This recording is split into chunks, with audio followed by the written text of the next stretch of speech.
So I'm back doing videos. I got caught up with pedophile hunting and my depression. So today I'm going over the best Vietnam event. Probably, and this is not me even joking. I'm not being paid to say any of this. This is my personal opinion. The best one I've seen in the U.S. It's not that well known, and I didn't really prepare anything. So forgive me if I'm like bouncing all over the place. So the group is called Liberty Canyon. This particular event is A Shaw Valley 3 or 2. I think it's 2. If it's 2, then it was 1968. But I think first Cav actually. Anyways, the date for the event is July 17th to 19th. Admission price right now is $40. So I'm gonna go over what you need, what a daily life is there usually, and a couple disclaimers. First disclaimer is if you're planning to stand around and do nothing and just give little kids high fives at events, that's not for you. This event is something where you're gonna be active the whole day. At night too, you're gonna be taking fire watch. Maybe maybe 5 hours of sleep. I mean, this is an event where it's actually Vietnam. If you want to walk around, check out different eras, and just hang out with people, that's living history. This is Namsoft. Basically, a tactical Vietnam reenactment. So daily life is either going to be up to pulling fire watch at night, or you're going to be pulling fire watch probably about twice a day. Checking the perimeters. You're going to be riding around in Jeeps, deuce and a halves, M113s, you name it. You're going to be riding around in vehicles, and you're also going to be going on humps. You're going to be humping in the bush looking for VC. You might go 10-mile hump, take a break halfway through, and then you might get in a firefight in the woods. You might get captured. One of your squad guys might die. You might have to stash their bodies so you can come back and get them. You might have to... It's crazy, You have mortars being thrown at you, like the fireworks mortars, smoke grenades. There's actual danger when you're there. I mean, I had a mortar get right next to me, kicked rocks all over me. That really fucking hurt. There's actual danger. You need to conserve your ammo. You need to go out there. You're going to be in a unit. You guys are going to be one. You guys are going to talk. You're going to be RTOs, prick 77s and 25s. You're going to be in a watchtower. It's Vietnam for 3 days. It is the closest you will get to Vietnam. You're going to forget where you are. You're going to have historical music around you, historical everything around you. It's probably the most fun you could have in July. If you guys are too scared to come because of COVID and you want to stay at home with the muzzle on, that's fine. Totally get it. Fine. I mean, the media just tells you what to do. Anyways, it's really just a fun event. Everyone has period guns. You're gonna get a chance to shoot guns. Everyone's either got M16s, M60s, M79s, M14s. People have actual rank. There's actual structure you got to go through. So I should have prepared something. I mean, there's just so much fit into one day. It's unbelievable. I'm gonna go over the list of what you should bring. Maybe I'll do a follow-up video, or actually I'll link Nick Diaz. He's a friend of mine. He actually is the one in charge and makes all this happen. I'll link his YouTube channel in the description. He's a great guy. I mean, you can tell he actually does it because he loves it. Unlike a lot of other airsoft events around here and non-soft events, I mean, this guy's not in it to make money. I don't even think he's making any money. This guy spends thousands and thousands of dollars for 3 days of fun. It's really worth it. You guys should really check it out. I'll leave his description in the bottom. But today I'm going to go over, what you should probably bring to be prepared for a Liberty Canyon event. Now, first, most important is water. You should carry 2 canteens to do it at all times. And besides that, probably a couple gallons of water. If you don't have a ton of canteens, it's fine. They're expensive. So either have a ton of canteens with you, leave them by your hooch, or bring a jerry can of water, or bring a couple gallons, like Stop and Shop or Cumbies or Circle K, or wherever you guys got around you. Like the gallons of waters. You stash it under a poncho by your hooch. Water is most important. Food. Bring you know, you can either bring MREs. Some people bring MREs. You don't really need to. The best that works for me, because it stays period correct, is cans. Get canned Chef Boyardee or canned pineapple. Put a little piece of painter's tape on the side. Paint the rest OD green. It looks just like a sea ration. Get Rust-Oleum camouflage paint. Any Home Depot or Lowe's should have that. It's like $4 a bottle. It'll get you like 30 cans. I mean, you're not going to go through 30 cans. But get stuff you like to eat. Get pineapple. Personally, for me, pineapple and Chef Boyardee, and I'm fine. Next up, uniform.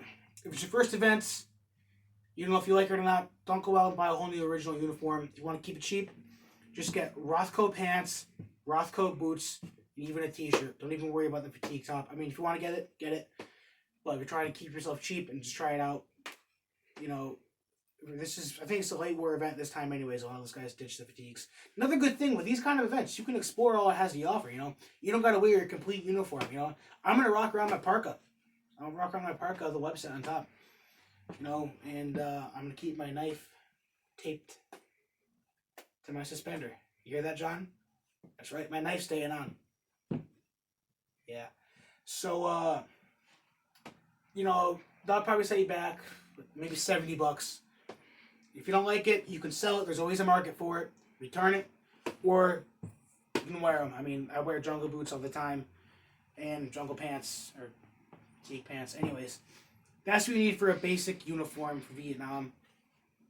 Even look around on Facebook Marketplace or the Vietnam forums. You know, I actually once got a pair of Rothko pants for $10. You know, look around your Facebook Marketplace and be blunt. Look up Army or Vietnam. If you need any help identifying eras, hit me up on Instagram or Snapchat. I'm more than happy to help you out. Field gear. You're going to want a set of web gear.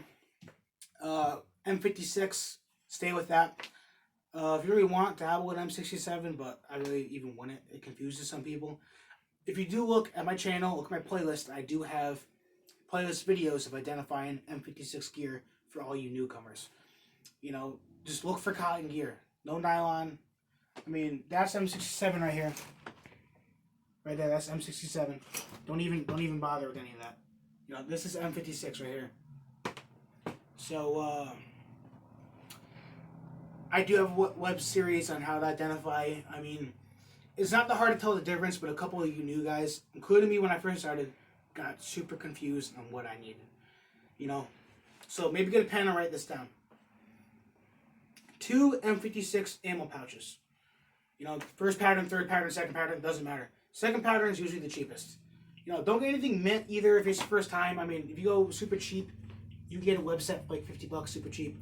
If it's kind of like, you know, not mint condition, because you are going to be rolling around in the mud, running around, going on patrols, getting wet. You are going to get dirty. Yeah, haha. Yeah, fucking middle schooler. 2 canteens. So M56 covers with canteens. Maybe get a butt pack. You don't have to get a butt pack. You know, you don't need a rucksack either. You know, this isn't reenacting. If you don't have a rucksack, no sweat. When I first started, I just kept a butt pack, claymore bag, gas mask bag. It fit the same amount of stuff that my lightweight rucksack fits. So you do that, or get a modern backpack or an Atlas backpack and just put a poncho over it at your hooch, and no one will ever see the difference. So suspenders, wet belt, 2 ammo pouches, and 2 canteens. You know, if you're tight on money, I get it. You can always hit me up as well, because I do have a ton of extra gear. And I'm pretty sure Nick Diaz does rentals for like $30. I don't ask him. I think it's something like that. Whatever it is, it's pretty cheap. If you need to borrow a couple pieces of gear, I have so much web gear. I'm up to like 13 sets, I think. I don't know. You know, I'll be more than happy to loan you a piece of web set as long as you return it. Guns. Keep it period correct. You know, M14, M79, M60, 1911.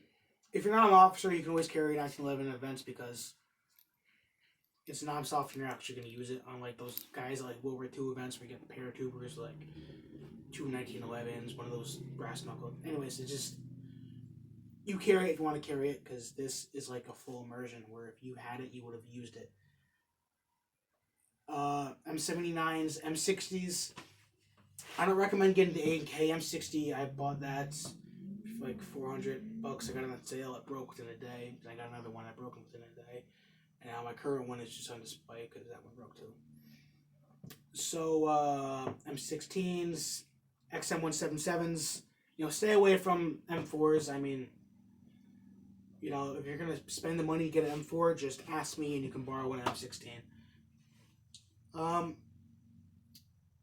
That's about it. I mean, I think I don't know if I'm missing anything. I mean, really, look up the page on Facebook, Liberty Canyon Airsoft. Any questions, ask me up, or Nick Diaz or Dylan Dickey on Facebook. I mean, that's basically it. It's pretty straightforward. I mean, you are going to be in Vietnam for 3 days. You are going to be sweating your ass off. Last year was like 90 degrees. We ended up going swimming in this like leech water. It was fun. And yeah, I mean, it's, you know, it all depends on how advanced your kid is. I mean, I'm pretty sure he has tents there, people that don't have half shelters. You know, the bare minimum is just web set, water, food, basic uniform. Me personally, I bring a mermit, I bring cots.